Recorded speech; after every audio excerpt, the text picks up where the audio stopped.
This episode of the podcast features yoga teaching power couple and co-authors Richard Freeman and Mary Taylor. We learn about the fascinating and winding road that led them onto their spiritual paths, starting in rural America and spanning many places across the globe, including India and Iran. Mary's life as a chef and Richard's as a plumber, studying with teachers such as Pattabhi Jois and B.K.S. Iyengar. We find out about the music, books, and experiences that inspired them along the way to become the love teachers that they are at this very moment. I'm your host, Ivan Bercholz, joined for this interview by my sister Sarah, who studied yoga with Richard and Mary for many years. Tell me a little bit about where you're from and your household growing up. Oh, I was born in University City, Missouri, which is just outside of St. Louis, where the Washington University is, and in 1950, and it was largely a community of Holocaust survivors who had moved, to be associated with the university, and so a lot of that was kind of a huge theme throughout elementary school, and the rest of it was the Holocaust. And so that was kind of interesting. And for some reason, early on when I finally made it to high school or junior high school, there was the 60s were beginning, and interesting thing. So I early on became obsessed with what was it? Philosophy. But it seemed, for the neighborhood, it seemed normal, because half the people on the block were teaching at the university, and I became quite interested in Thoreau and Emerson, and through them into the first interpretations of Asian thought that were happening in the United States. And from there, I just kind of became, I've always been a little bit, I don't think obsessive compulsive is the word. Look, Mary's face said otherwise. But very interested, and so I became obsessed with Thoreau, who was and Emerson, and then eventually with Kant, and the paradoxes of thinking. Yeah. And then in the 60s, in high school, I became inspired by things that people, you inspire them. I think things that would help you get different points of view. And in those days, we'd get away with things, herbal. And it turns out these are traditional things in a lot of religious traditions, the ingestion of certain plants. And but turned out I was super sensitive to that stuff. And so anyway. Let's pause there for a second. And you didn't speak much about the spiritual or religious environment in your home, like that your parents had, or the tradition that you were raised in, if there was one. And I'm just curious what your relationship to that was. Was it something that inspired you, or something that you kind of rejected, or a little bit of both? What was your relationship to what you were brought up in? My mother participated in the Presbyterian church, which was nearby, and my father didn't. He he was more of a thinker, and so he just had a kind of a distant taste, but he was way into music, and so that was one nice thing. And then a lot of my friends in high school were Jewish, so I went to many bar mitzvahs, and and so it was basically a very musical upbringing. My older sister was obsessed with piano, and so I lie under the piano as she would practice and play Bach all day. And so it was a kind of, that the religions, and these were, and the types were, they were very northern in terms of U.S. history. And so, but it was also the kind of thing that, or I was always had, one eye in and one eye out of it, which seemed to reveal more interesting things about the metaphors that were being used rather than the attempt to make people obey rules and be good. Well, thank you for painting a little picture of that. And then, Mary, can we switch to you and you tell us a little Sure. bit about your childhood and your upbringing? Yeah. Thinking about that in terms of, the spiritual background of my family, etc. I was born in a town called Frostproof, Florida, which was in the center of Florida, kind of near Orlando, where in 1912 or something, there was a huge freeze, and it was the one place in Florida that didn't freeze. So it ended up with the name Frostproof. Tiny little hole in the wall place that my parents were living because my maternal grandparents had been in China, which is where my mother was born, because my grandfather was was a minister in the Church of England. So they were there sort of as missionaries, although because of the situation, it was in the early 1900s, he ended up not doing missionary work in terms of like religious stuff, but he was also an agriculturalist, so he ended up doing a lot with agriculture in China.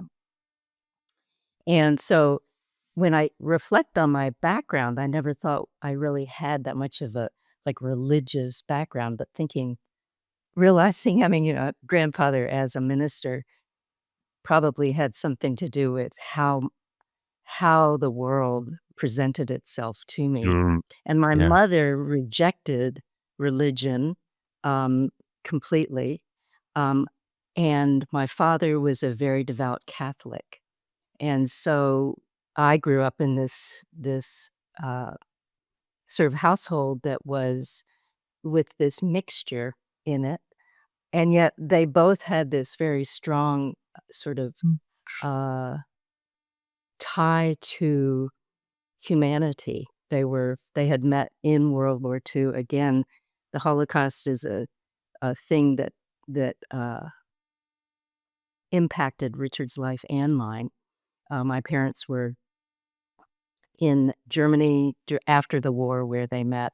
Father was English, mother was English, having come from China, and so this was like this imprint. And we've talked to people our age how this is such a strong part of what made the psyche of people of our generation was World War II, and the way people, families just never got over it.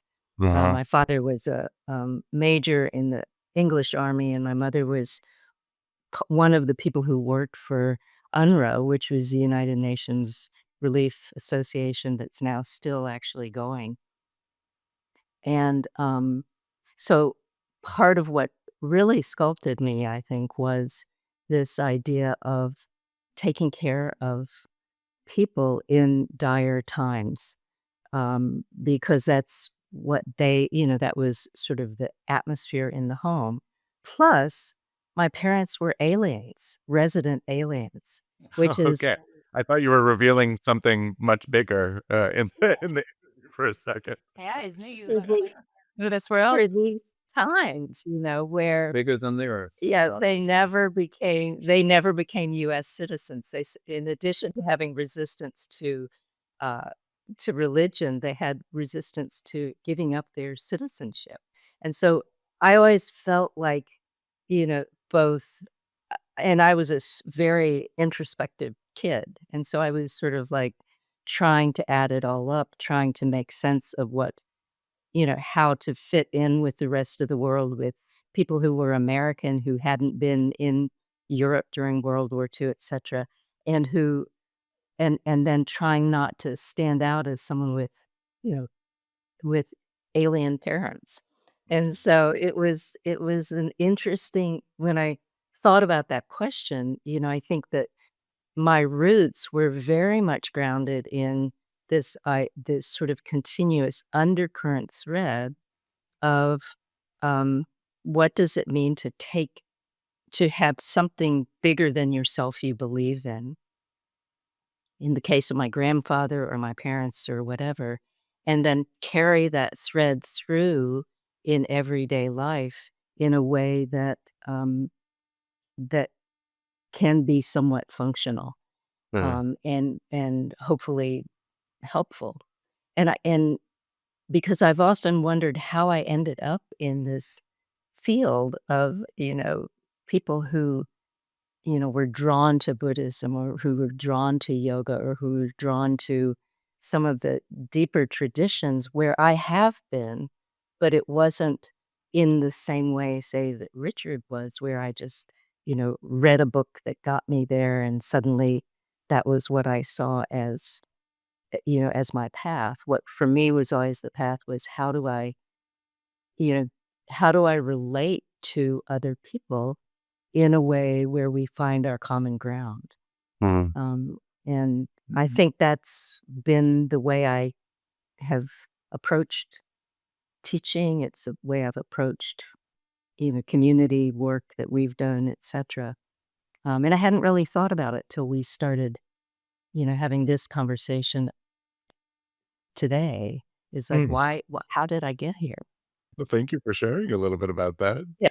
And since you already have the proverbial mic, let's just continue with you for the next question. I like to intersperse these interviews with some trivial stuff just to get to know you better as people, and then some more hard-hitting questions about your philosophical and spiritual backgrounds. But I'm curious if there's a piece of pop culture that stands out from your formative years that you can tell me a little bit about, and why Little Mary was so enamored by that particular song or Sure. artist or movie, whatever it is. It's just something that really stands out from your childhood. Pop culture. Yeah. I think the thing that stands out the most for me, and it's in line with all of this other stuff, was the Beatles when they first came to the United States. And I think that was around 1964, so I would have been 12. And they came, and so it was like one of the times my father, who is also British, was like, "Oh, yeah, good. We've got some British people now involved. It must be good." And, he took my sister and I to a concert in Jacksonville, Florida.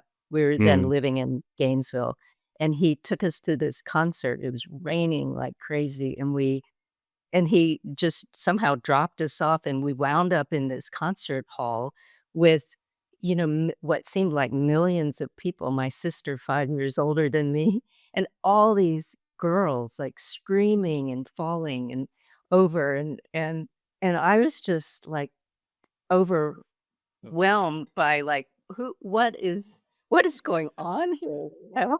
You're And not by familiar with them at that point? You were just like your father was interested in you learning No, he about was them, interested or in them. He'd gotten us the records. We loved their records. My sister was in love with John, and I was, too young to be in love with any of them, so I loved the music.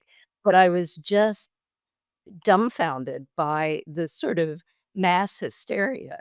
Meanwhile, my sister, who's terribly introverted, um and we were, like, way in some back row somewhere, and she was just standing next to me saying, "Don't make a scene, Mary. Don't make a scene." And everybody was, like, falling on the ground. Sweeping through, and so I think, that kind of, like, they moved me. We loved the music, I'd had a lot of music in my house too. And this was this new wave of music that was coming through, but then seeing how people just became almost, I don't know what the word would be, but, it was just sort of intoxicated by it and Mm. then lost themselves. So somehow that was always my role, is to step back and say, what is going on here? So that's a good one. Uh-huh. Yeah, I remember the Richard. Rolling Stones. Yeah, the Rolling Stones were also from the UK, but they had a more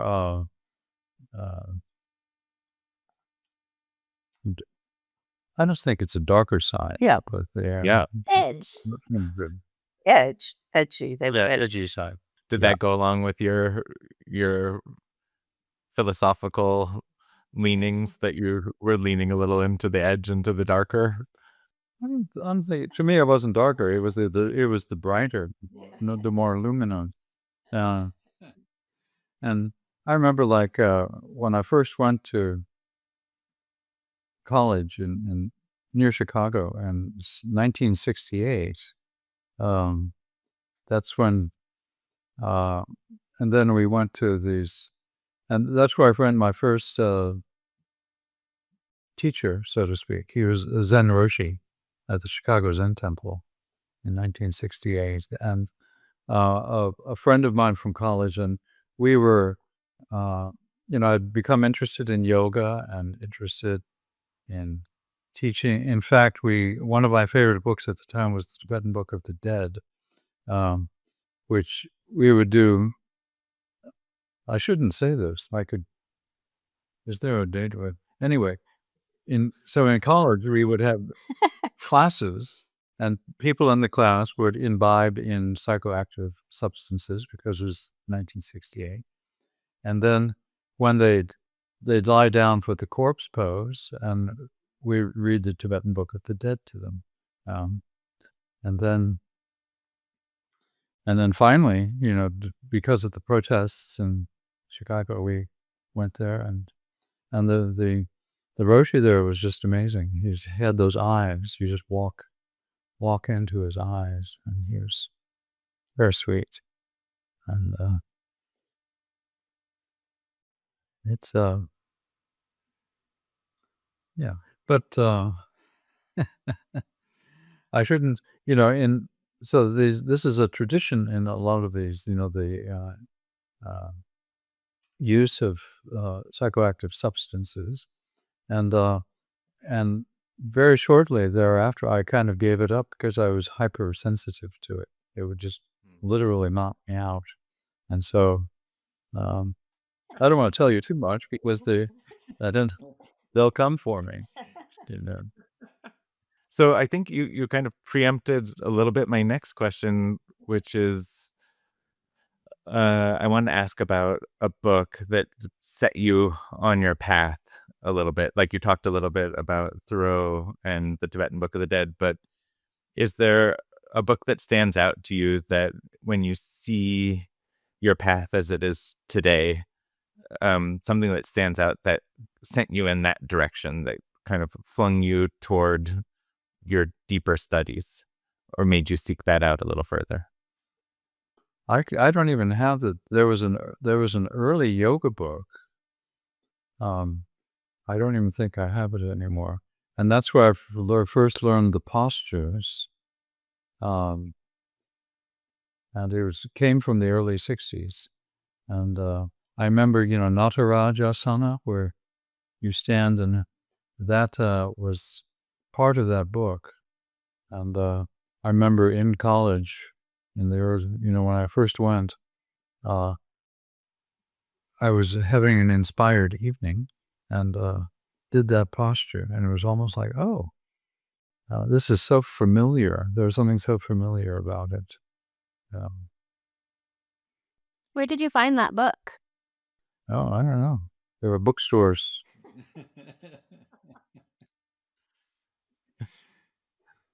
You sought it out, like it called you from the yeah. shelf, or you were looking for something like that and pulled it off?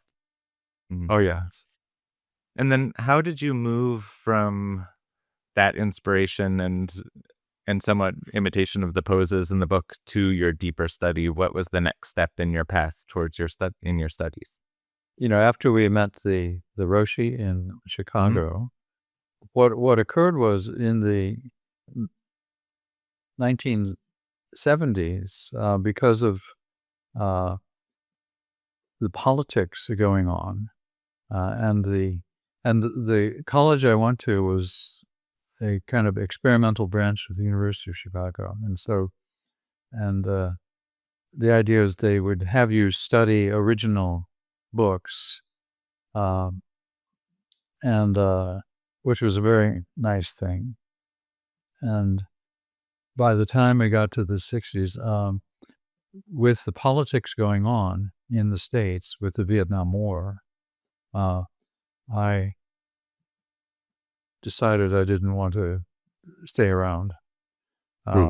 One is I didn't want to participate in the Vietnam War. But when I dropped out of college, that meant I was eligible to be drafted. And what happened was then I went on there was a list for according to your birthday.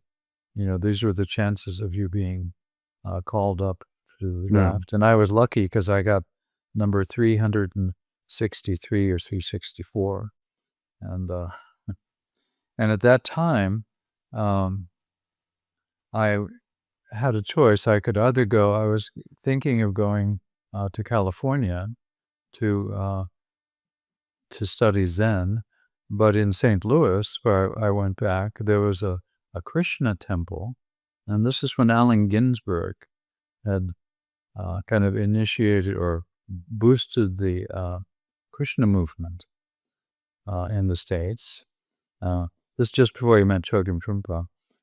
He was, and so I went to that temple, and this was before they had become obnoxious by trying to convert people and, make money on the streets, but they would just chant.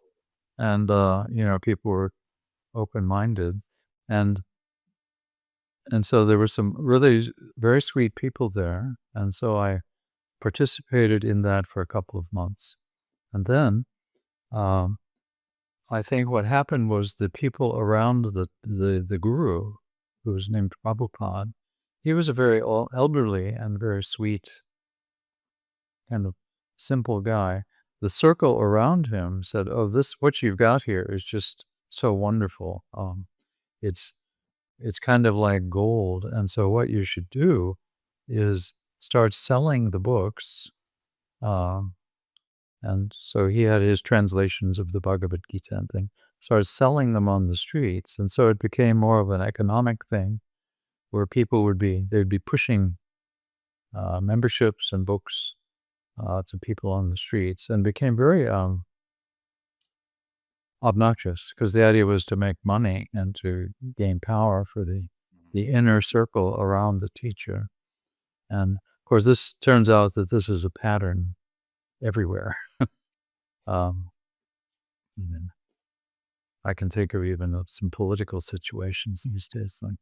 And well, then I decided, well, I'm going to blow the whole thing off because, and I decided to go to India and seek out more the roots of that tradition. And so I went, and with no money, with I think $13, I wound up going to India. And that's a whole long story. Yeah. Let's switch over to Mary for a second. And Mary, I'm curious to hear if there's a book that you remember that launched your passion for the particular teachings that you hold dear today, or some of them, or if it was more personal interaction with somebody, just what sparked that love and interest for you.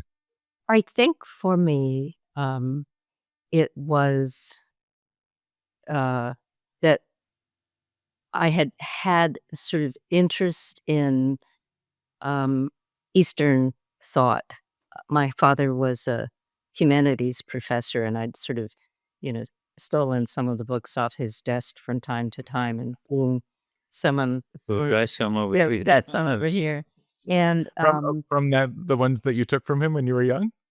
yeah, so wow. so I was, I was somewhat, and he taught the book Siddhartha and all of this sort of stuff. So it was this interesting background that I was coming to. And then when I got to university, I got very, very anxious and tried to, trying to do right and all that, and found had a dear friend who got me into yoga, who's still a dear friend of mine, wonderful artist. And she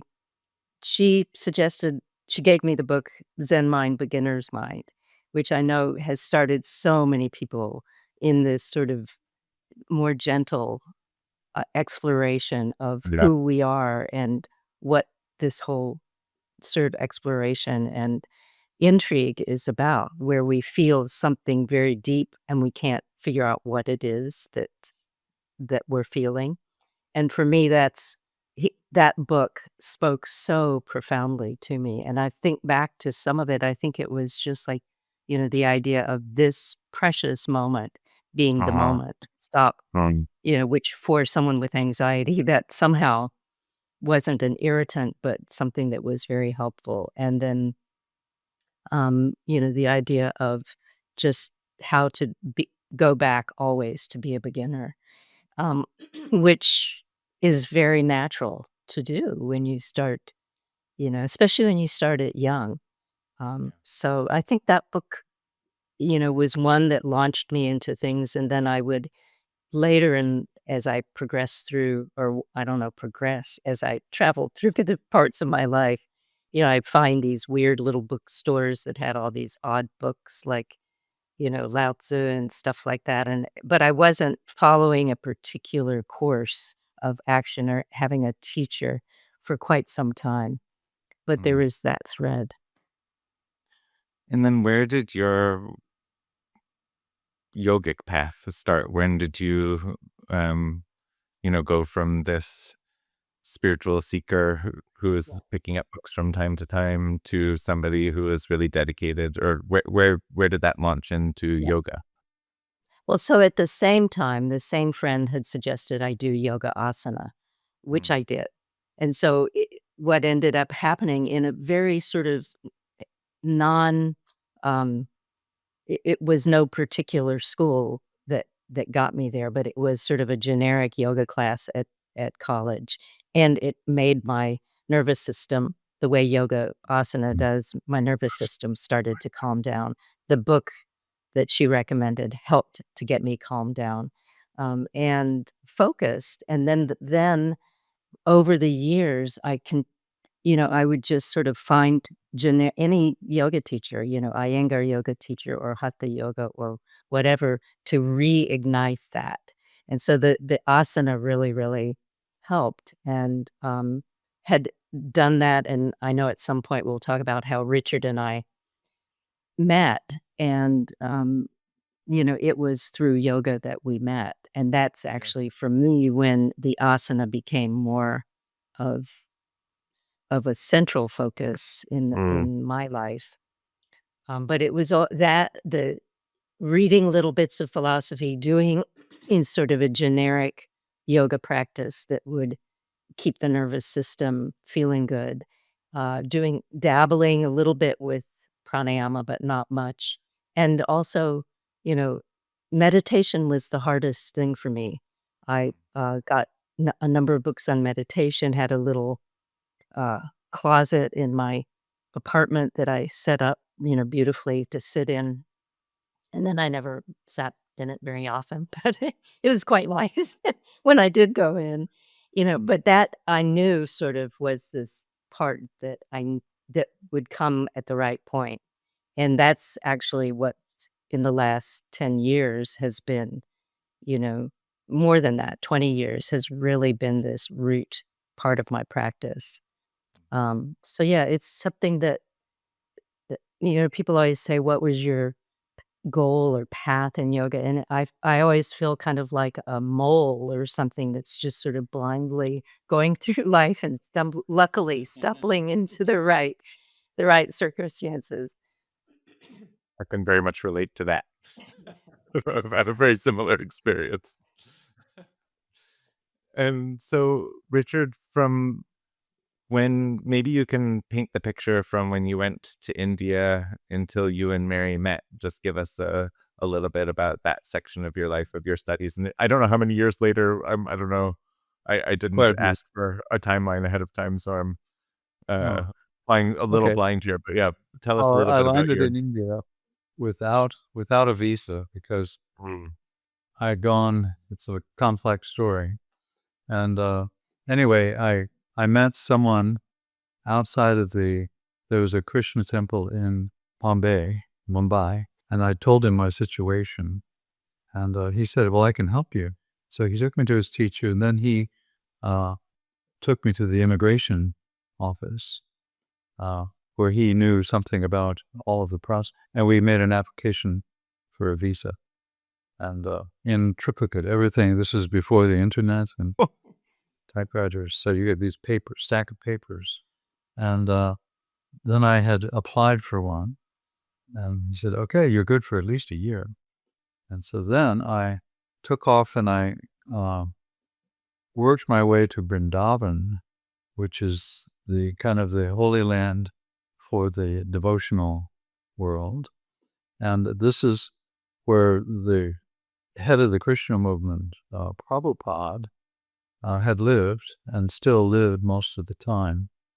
And so I went to where he was, and he was there with only 2 other students. So actually there were 3 other students there. And so it was real different because it wasn't like a big thing. And anyway, he initiated me. He gave me the initiation as a swami, or someone who is then an official monk. And with the basic instruction is just to travel, not spend too long in any place, which was very kind because rather than you have to stay here and create a cult, because they're, in which I am the authority, so just go and see what's out there. And so I traveled around India and then across to where Thailand is. And there are a lot of Hindu temples in Thailand and Malaysia. So I went to a few of those. And in fact, there's a very famous Hindu temple right across from the temple of the Emerald Buddha in Bangkok. And the thing is, if you were a monk, you could stay at a temple in exchange for giving classes. And so I would just do a little bit of chanting and then, my whatever, I don't know what my philosophies were, but just blab on. And then I went, anyway, I spent about a year traveling, or maybe more than a year. And I came back from Malaysia across to, back to India. And there was a fellow there who was part of the Krishna movement, but that I had communicated with, but he was Persian, he was Iranian, and he was a financier, very successful, Wall Street, and he had just gotten permission to open the office of Arthur Young and Company in Tehran. And Tehran was not like today. Tehran was kind of the progressive center for the Middle East, in very interesting ways, kind of overly hip in many ways. Well, when I first left India, I went overland through Tehran and saw the downside of, the hippie worlds, because that's Afghanistan, which is the drug world, Iran, where they would execute you for having drugs. And anyway, so I said, I'll come to Tehran for a month and see how it is. And so I went there, and, the guy was in a nice part of the city where, he was connected. And so he said, you can teach yoga classes. And so my first yoga student was the Canadian ambassador to Iran from Canada. Canadian ambassador, who was way into yoga. He'd been the ambassador to India. He was into yoga. And then the Venezuelan ambassador, this before the current political mess, he was also. And then this guy's nephew, who was just had a sore back, and they were the first yoga students. I kind of slipped in that way, and so through them and through the ambassadors, I met other people who were interested in yoga. It turns out that the Shah's first daughter, who was quite well known and popular, and Princess Fouzier, she was extremely interested. She and her husband were interested in yoga, and they so she became a student, and they were basically hippies, into all the things that hippies were into in the 60s. And they were older than me by 10 to 14 years or so, and they kind of took me around Iran and showed me what's going on politically and historically. And anyway, it went on, and I met a number of other people in that family and got to know things that I was kind of privy to about how what was going on. And it's kind of the revolution was a real eye-opener because again, you have the Ayatollah Khomeini, who was not a very nice fellow, and he was extremely angry and disliked the influence of Western liberal culture and particularly hippie culture, which was huge. And so he and the CIA in the meantime, which is, I learned a lot about them too. They and the Shah had him kicked out of Iraq, where the Shiite university was, where he was a professor. Sent him to Paris, and in Paris, he had a lot of people who respected him because he was an Ayatollah, which is like the boss. And he started the social media. This was when he made these little cassette tapes. Remember those little cassette tapes that are like that long, about that?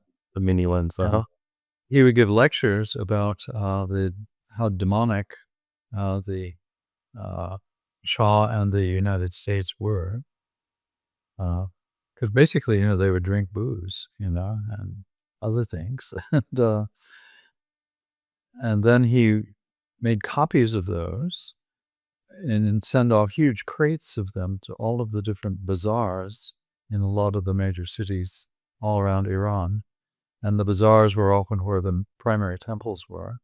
And so this is how the huge, vast movement of millions of people against America and against the Shah rose up, based on the fact that they were considered, evil.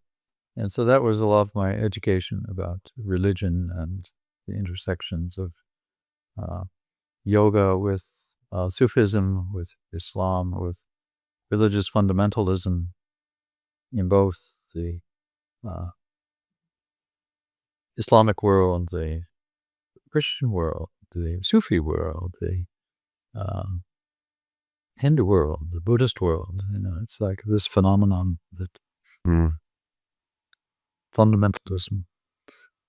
That first bit of time with the teacher who made you a wanderer, did you have a formal relationship with the teacher, or was it mostly in your travels you were studying, like self-guided study? I'd never spent a lot of time with him.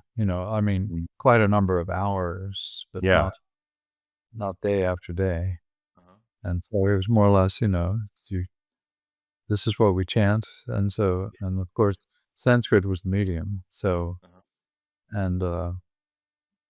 and being exposed then to different teachers and different interpretations, some of whom were wonderful, absolutely sweet and kind people to, the basic dictators, the enlightened, autocratic,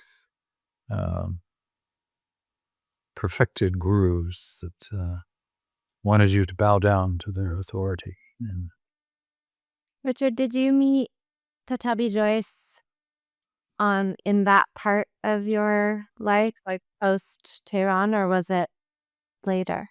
I met him after Tehran. Yeah, I had become familiar with Iyengar yoga, but I hadn't met him. I met some Iyengar teachers, but I wasn't impressed by them because they were just didn't know what they were doing. But I used Iyengar's when Iyengar's first came out with Light on Yoga. That was very useful because he came out with that in 1974 when I was teaching. And so it was a good book.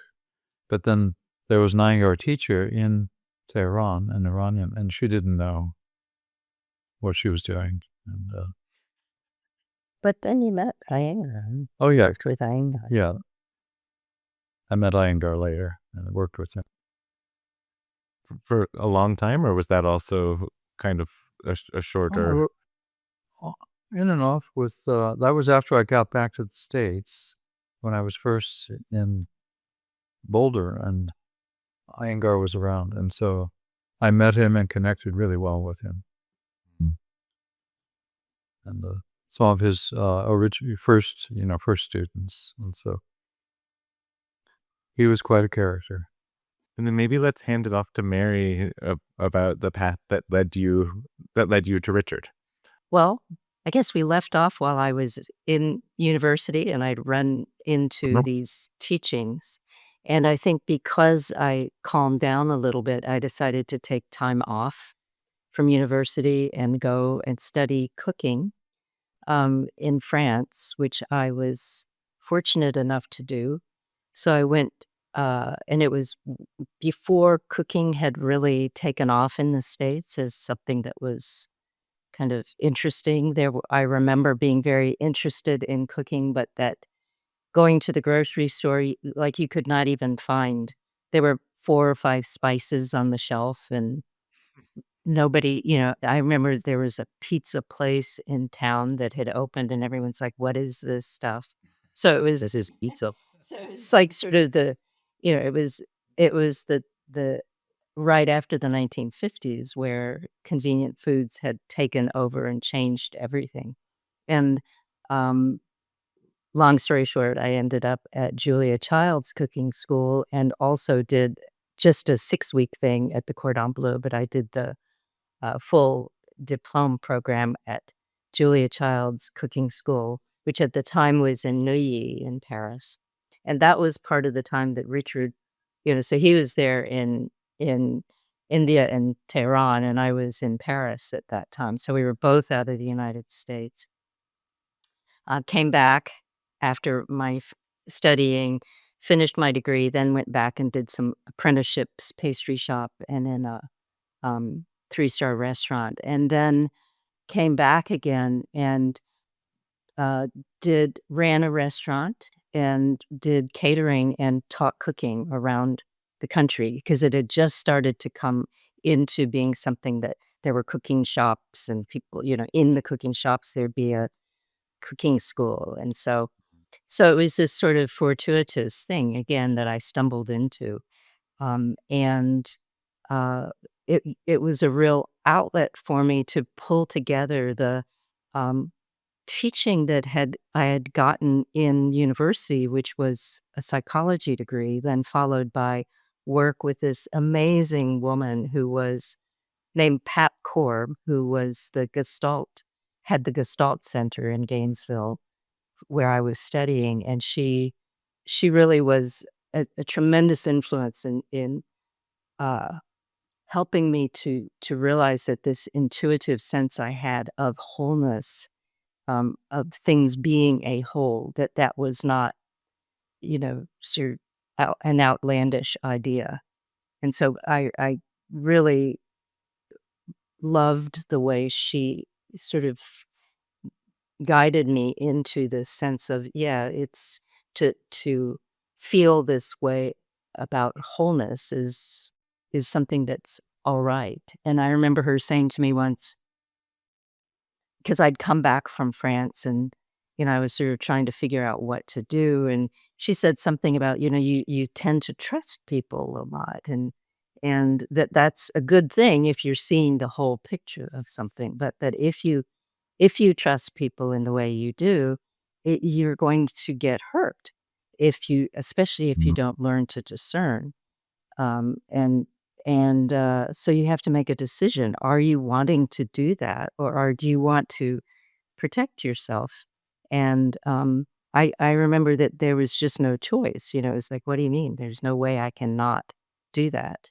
And so, and that was a really powerful shift for me to say then, well, how do I take what I have, which is, you know, psychology and an interest in the world, etcetera, and then food.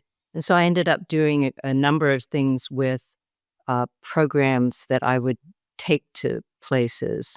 I had a professor who was uh, criminal criminal law professor, and he, long story short, got me involved with the prison system, and so I took some of this into the prison system to get them to learn to cook, but also be more kind to each other as they're doing it, thinking people who could cook could then get a job, no one would know who it was, and if the food was good, then yeah, blah, blah, blah. So I ended up that was kind of for the next 10 years or so, I did that in various different places I was living and wound up in Boulder.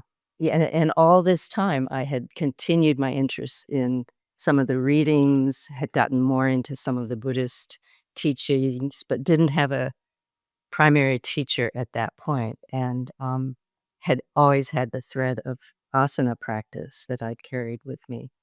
Um, and when I got to Boulder, the same friend who had introduced me to yoga years and years before said, "Well, let's go do a yoga retreat somewhere." And I thought, well, I need to, brush up on the yoga before I do that. And I asked around and said, who should I study with in Boulder? And everyone, like 4 or 5 people said, "Oh, you should study with Richard Freeman." So I looked him up and took a class with him, just one class in order to go to the real deal. And then I went to this workshop and, it was terrible. And I came back and I'm like, "Oh, this guy is way better," So he and I studied with Richard for about 3 years, and both being extreme introverts, it would just be, "Thank you," and goodbye. And then I was at that point, still doing food work and had run the um, sort of catering business and the cooking school, and then had been part of the marketing department of the health food store Alfalfa's Market in Oh, Boulder. wow. And so I was doing, and I was kind of in charge of some of the educational stuff for it, for that. It was at the time this health food store was expanding, etc. And so I was trying to do some interdisciplinary programs, and I did an interdisciplinary health and wellness thing and thought, well, we should get, a few fitness people. And so that's when I thought, well, maybe Richard would do it. And so I asked him, and I remember he's heard this before, but I remember in that store, you could stand up in the balcony area and look down at people as they walked through the store shopping, and I saw him come in this one day. I think that may be when I thought to ask you to be part of the program, and he just comes in, and he's wandering around, and it, took an hour for him to get out of the store. I'd look down, he'd be over in the vegetable department, and 40 minutes later, he'd be in the cheese department, and I'm like, "What is this guy doing? Who is this person?" And so, intrigued by that, does he do anything except yoga? And, I ended up getting, asking you to do it, this program, and we did, and that's how we met outside of class, and realized, oh, you're kind of interesting. So it was quite funny. How long was it more of a teacher and student relationship before you two started teaching together, and how did that happen? We did not start teaching together until well after we were married. And when I first met Richard, he had not met Pattabhi Jois. And so Okay. we would go, there was a whole group of us who would go to his classes, and they were just so gentle and soft and relaxing. And, after a whole week of intense work, you just go, oh, this is this nice, relaxing class you're going to do. And then this one time, a bunch of us went to this workshop with him, and unbeknownst to us, he'd been into Pattabhi Jois, which was Ashtanga yoga and much more rigorous. And we had all thought, oh, we'll just go and lie around on our mats all weekend. And in fact, he had us doing all these, really intense asana practices. And we just kept looking at each other thinking, what has happened? Are we going to live through this? But it was good.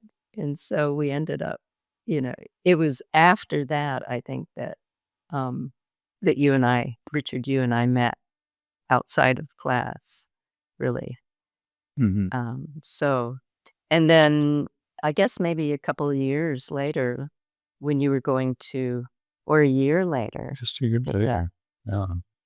We went to Mysore together. Yeah. In India. And for some of that time, we were the only students. Because at most there would be 12 students, and then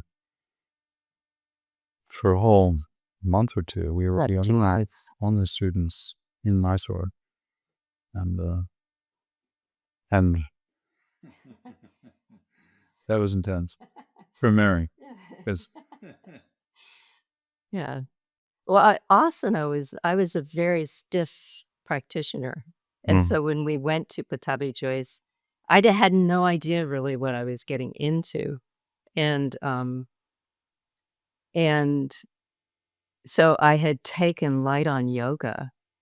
It was in January that we went there, and I went through the whole light on yoga, and it was before you could scan things in or anything like that. And I took I did Xeroxes of all the poses that were in the primary series of Ashtanga yoga with Iyengar, and then I cut them out and I put them on a page so that I'd know what was going on.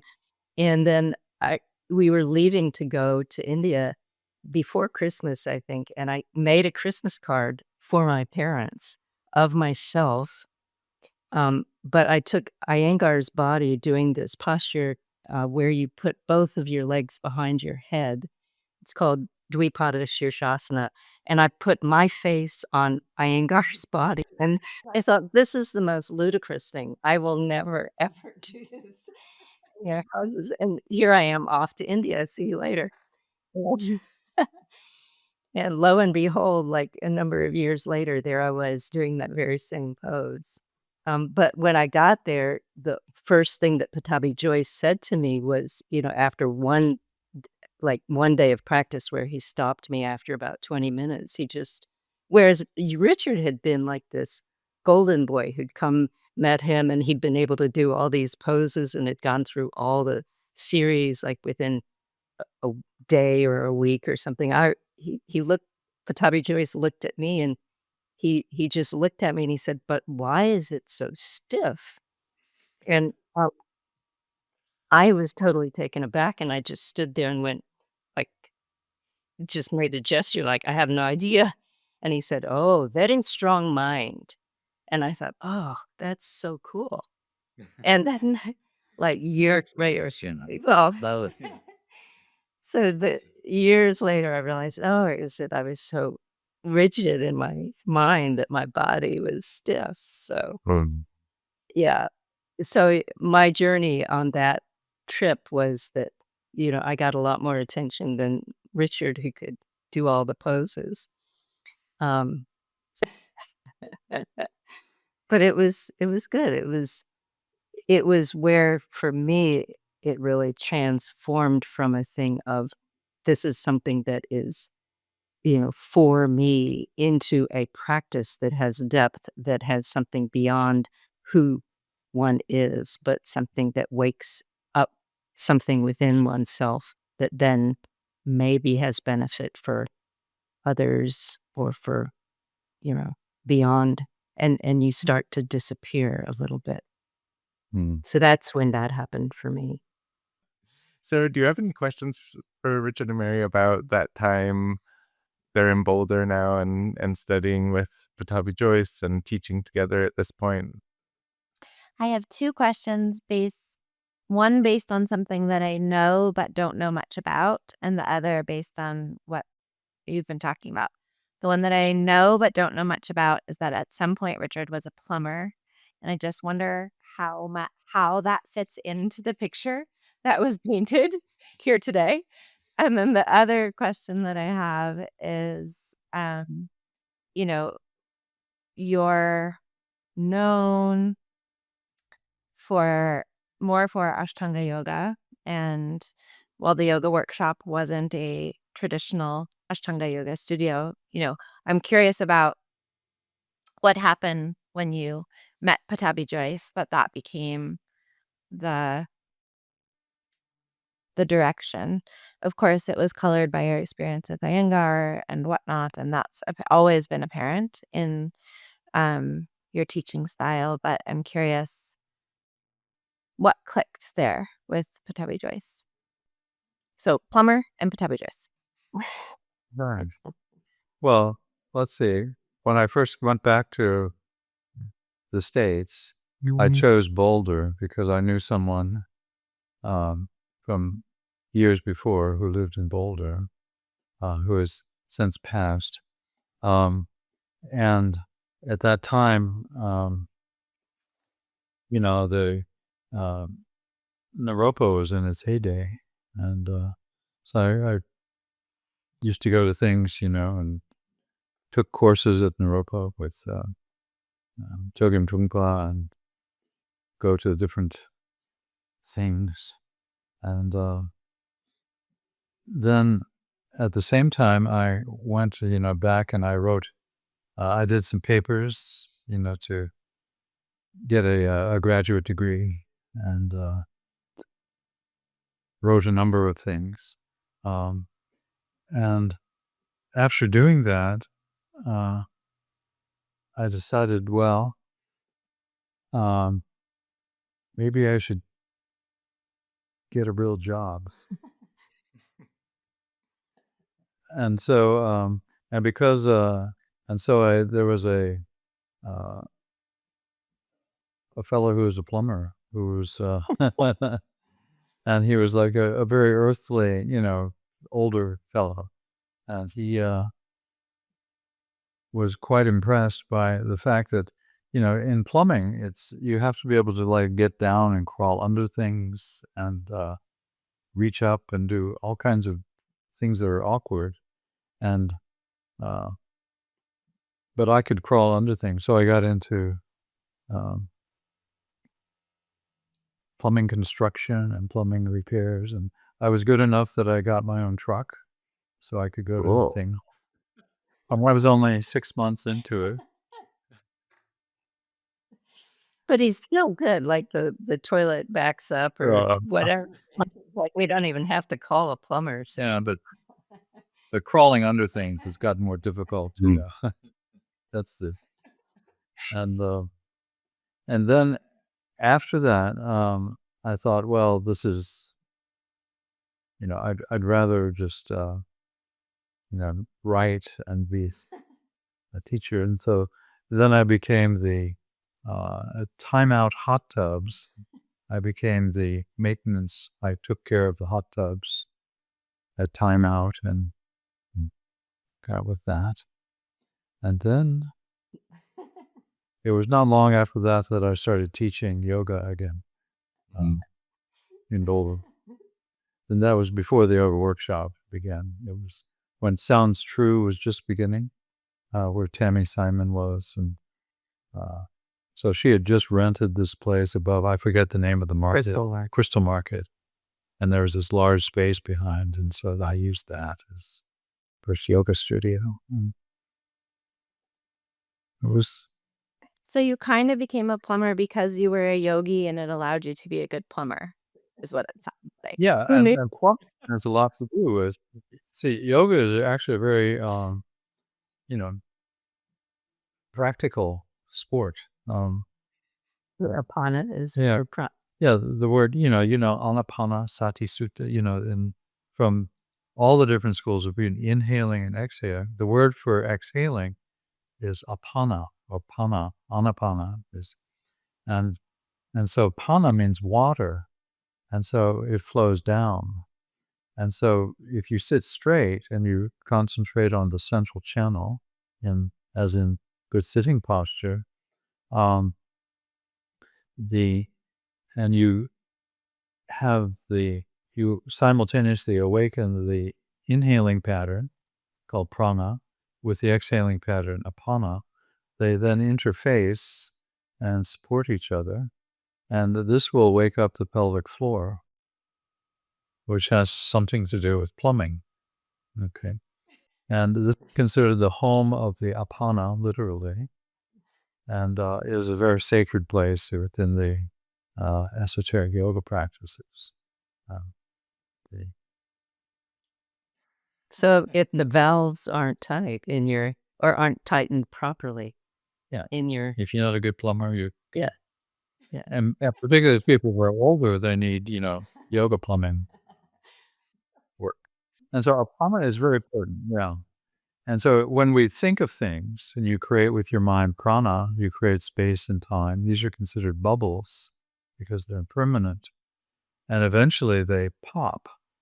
And the apana, the apas flows down. It's the residue, that which couldn't be classified and has escaped from all the categories of time and space, and it flows into the present moment and wakes up the central channel through the body. And I think the next book is about yogic plumbing. Yeah, I think we found it. straight is, A plumber's guide to yoga and a yogi's guide to plumbing. Yeah. It's one of those ones where there's two different covers and you should just turn it over and it's the... I'm just curious a little bit about Sarah's other question about the inspiration for yoga workshop and how you landed on the modality that you did for that place. well, Pattabhi Jois was nice because I had a personal connection with him and his wife. This is in one of his early visits to the United States. And because I knew a lot of the scriptures in Sanskrit, I could understand what he was talking about. And both he and Iyengar were perpetually frustrated with foreign students because their English was terrible, particularly Pattabhi Jois's English. And so they wanted to talk about philosophical things, but people had no idea what they were talking about. So I had this connection with him where and because I had done Iyengar yoga for a long time, I could do all the postures. And so Pattabhi Jois was just happy to meet me. And so I became kind of his pet. I was Iyengar's pet for a while. And never was I Iyengar's student officially, because he was surrounded by, what would I say? Just like all emperors, they get surrounded by the people of power, Congress and Supreme Court and things and everything. And so that was a little obnoxious, and people could never really quite understand what he was teaching or quite what he was talking about. And I think with Pattabhi Jois too, he experienced that. And because I was fascinated way before I met Pattabhi Jois with the internal yoga practice, with what's actually going on. And so he was quite excited, and he introduced me to some of the esoteric practices. He took me to his family's temple, which was in a small village north of Mysore, and where there's a worshiping of Ganesh and the Shiva Lingam, and all of this is basically in the pelvic floor, in the lower part of the body, and so the chakra system. And so he was quite excited to share that. Yeah, and I think That's where it's at, Where's- because flexibility won't last. And I think, it was this interesting time for him where he was suddenly someone that people in the West were becoming aware of. And here was a student who he could communicate with and who also asked a lot of questions that got him thinking. And for you, I think being able to ask questions and have someone, and also because they were sort of a family, not sort of, they were a family. It was with him and his wife. And so it was more a sort of family thing rather than, in the, it was teacher student, but it was also very much the family. You'd go and have a cup of coffee. His wife was incredible. Amaji, She was wonderful. Amaji. She was from a family her family were in charge of the oldest Shiva temple in southern India, which was quite old. And she was a scholar herself. And then her brother, who used to come all the time to Mysore to hang out, was a very famous Sanskrit scholar. And they were very sweet people and enjoyed sharing. Mhm. And, when we were very first in Mysore in those months that we talk about where we were the two only students, before that, when there were other students and there would be talks, no one, that's what Richard was saying is other students didn't know what Pattabhi Jois was saying because he was not speaking English, and they would just he'd say all this stuff, and then then he would finish with saying any questions, and he would have mentioned different texts or different passages that Richard might have recognized because he had studied them, but other people hadn't. Most people who were drawn to him because of the asana practice. And so they had no idea what he was trying to talk about. And he'd say, any questions? And they would say, well, how far are your feet apart in this pose? Rather than he would have just been talking about some text. And so I think it was my observation as an outsider was that, he really saw an interested student in Richard. And so it was very intriguing to him. And, and then the difficult thing for me was obviously it wasn't difficult, but it was that culturally, women are not, it was clear from the moment I met him that, I was a second class citizen. And so it didn't matter to me that that was true because I knew that that was a cultural thing and it didn't offend me. But I also knew that, better luck next life. Maybe you'll be born a man, maybe even in India. And being once with his daughter and his wife when his daughter had to have a major surgery and we were in the hospital. I was visiting and they both just said, next life I'm coming back as a man because it was just, and so we were sort of on this cusp of time where these issues of women, of the disparity between male and female approaches to these things can become a real thorn in the side of a practitioner. Or for me, what it's always been is, well, that's just the context that it was, all of these things were sort of birthed in. And so let's just not try to fight that. And let's look deeply at what the teachings are. Because in fact, when you do that, you can then the discrepancy between gender disappears. Right. And Mhm. many people, like, you know, Historic. Wendy Doniger and all of these, they have Yeah. been able to finagle their way around these issues, whereas we meet modern students sometimes who get so distressed, and rightfully so, that these are, it's unfair for women, but at the same time, then you miss some of the teachings.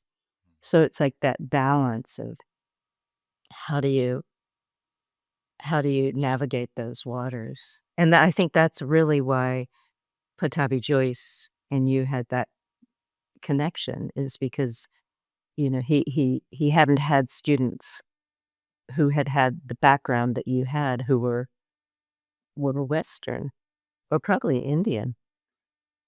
And it was like a family. Yeah.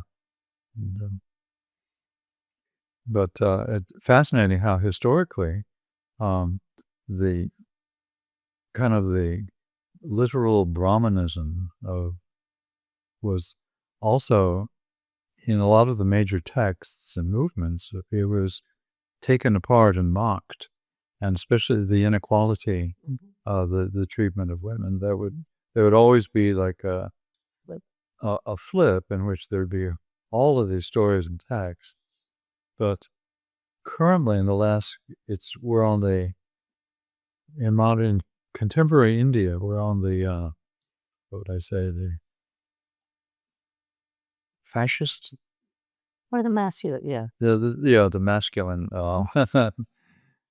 with, I don't want to say Prime Minister Modi, so I won't mention his name. But some of they would just disassemble the prejudice just through very clever stories and mythology, in which all of a sudden the goddess was, all of the gods, Shiva and Vishnu, they were all bowing down to the goddess, and this is also within the cultures in Tibetan culture. Also, you see this very clever just flips, and which is important stuff.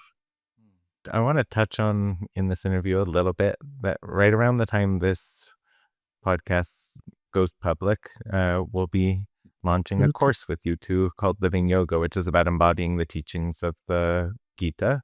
And you have the book about that as well. And I'd just love to hear a little bit about that material and what's inspired you to write and teach that material at this time. And tell us a little bit about, if people decide to sign up for the course, what they'll be getting. Mm-hmm. Yeah. Well, the Bhagavad Gita is a largely misunderstood text because it's dealing with politics, with a very difficult military situation, in which the question is what should I do to fix this situation, and it's very parallel to a lot of things historically, even today. And so it's these two armies that are full of actually people from both sides, but there's literally a psychopathic narcissist who has kind of stolen the kingdom and is fighting, and if he wins the war, he's going to create just a hellish situation. And so Arjuna, who is of course the hero, has as his charioteer, and of course this is a metaphor for his own body, and he says, wait a minute, I want to act in a way, there's something wrong here, because I see if I choose different sides politically, I have friends on both sides. And he was seeing people that he loved on both sides, teachers on both sides, as well as nut jobs on both sides. And so he asked his charioteer, who was his intelligence. Let's go up the middle path. Literally uses the term middle path between the two armies. And at that point, he just gets a close look and he goes, "Oh my God!" And he and everybody on both sides was quite excited to fight because they were all buffed up and had been blowing their conch shells, and so he just said, "What should I do?" And what could he do to? Because either way, if he participated and he's going to have to kill people, and if he doesn't participate, then the bad guys are going to kill more people. And it was and for Arjuna, who is like one of the most, he has the best yoga posture of all these different heroic people, and he's quite the guy. And he just couldn't even hold on to his bow, symbolic of certain things, and he dropped it and said, "I don't know what to do." And that's when the teaching starts. And the funny thing is, people think, well, initially, so Krishna starts to teach him these different schools of thought, which are all interrelated. And one is, just stand up and fight, because a wise person never grieves for the living or the dead, which was true. He starts to teach him Sankhya, which is, but he never tells him what to actually to do, and never answers his questions. And so this continues through the text, and he even starts to teach eventually, different yoga schools and different schools of devotion and bhakti. And still, he never tells him exactly what to do. But he just tries to explain the complexity of the situation. And a lot of people interpret the Gita as, it's just a military thing. Don't be a chicken. Just stand up and fight, And that wasn't what he was saying. He was... Yeah, and it's really the story of standing up and fighting one's own ignorance of the reality of what it is to be alive and to be part of life rather than separate from it. And so in these times that we're currently in, which is true of many times, but in particular these times, we have so many students who come to us who are, a feeling that has been really prevalent in classes and workshops we've done in the last couple of years is this sense of profound tenderness and almost this feeling that one gets when one reads the Gita of, what do I do with this situation, whether it's, people in a war zone or people in a country that's got difficulties politically, etc. And we see this all over the world. And what do we do? And the answer really is, stand up and fight your own resistance to being with others in a sort of communal way. The last part of the message being to take refuge together, meaning don't necessarily fight, but you bring your wisdom and your sorrow and your troubles all into one place, and there in that space there can be shifts and changes rather than all separate from one another. Right. And so it's to see all beings. Yes. And people usually don't, until they look twice at the text, they usually don't see that Krishna, who is the, he's the one. He's always disassembling your tendency to put him on the altar, or if you do put him on the altar, to say, well, what are you actually looking at? And he is getting you to look at other beings,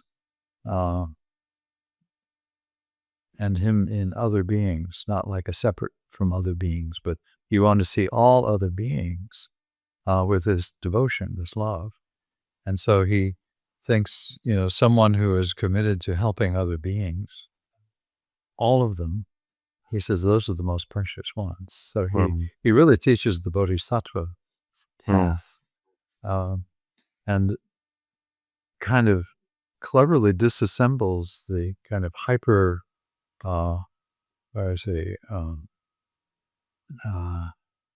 theistic tendency that people want to project onto it, which you have this being God who insists that you surrender, and it's like pretty scary. And so he completely disassembles that. But still, the text is very popular, and it's very popular. Different schools misinterpret the Gita, we think.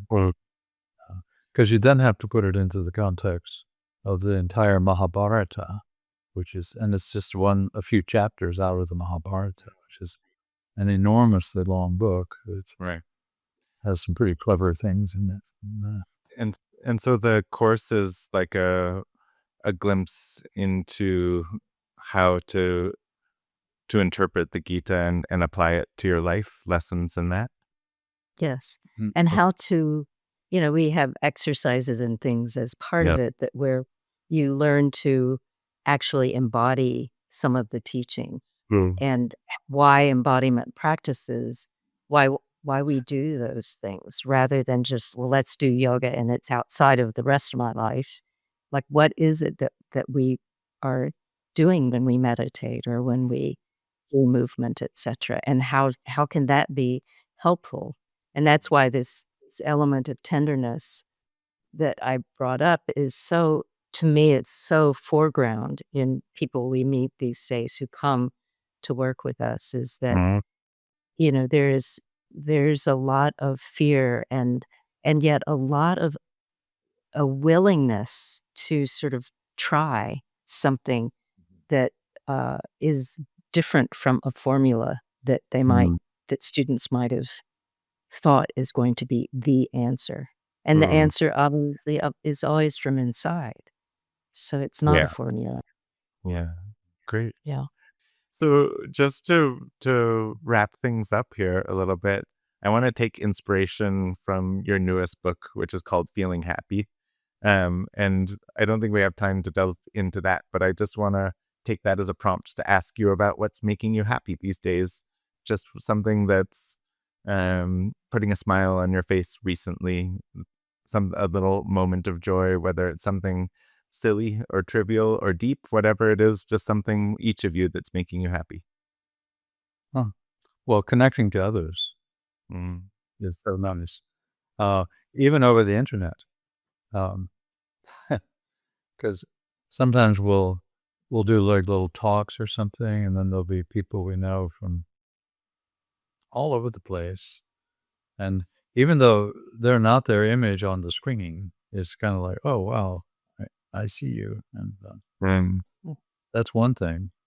Yeah, what pops into my mind is we have these wonderful neighbors who actually have been friends of ours for years, and they have twins who are fraternal twins, totally different from one another. They're 4 years old, and hanging out with them just is a delight. And so that's hanging out with kids is what is bringing me great joy. It's pretty happy making. Yeah. Well, thank you both so much for Yeah. taking the time out of your busy schedules to chit chat with us and tell a little bit of your story and learn a little bit about your personalities beyond what was in a regular magazine article. Well, we're delighted. Thank you both, and it was wonderful to have both of you here. Yeah, it's nice to have an excuse. I mean, we don't need an excuse to catch up with you, but it's nice to have an excuse to sit down and look at your digital representations and imagine the flesh and bones on the other side of the. It's so nice to be with you both. Yeah, definitely. Yeah. I hope you enjoyed this episode of This Very Moment. Please subscribe on your favorite platform to be notified about new episodes when they're released.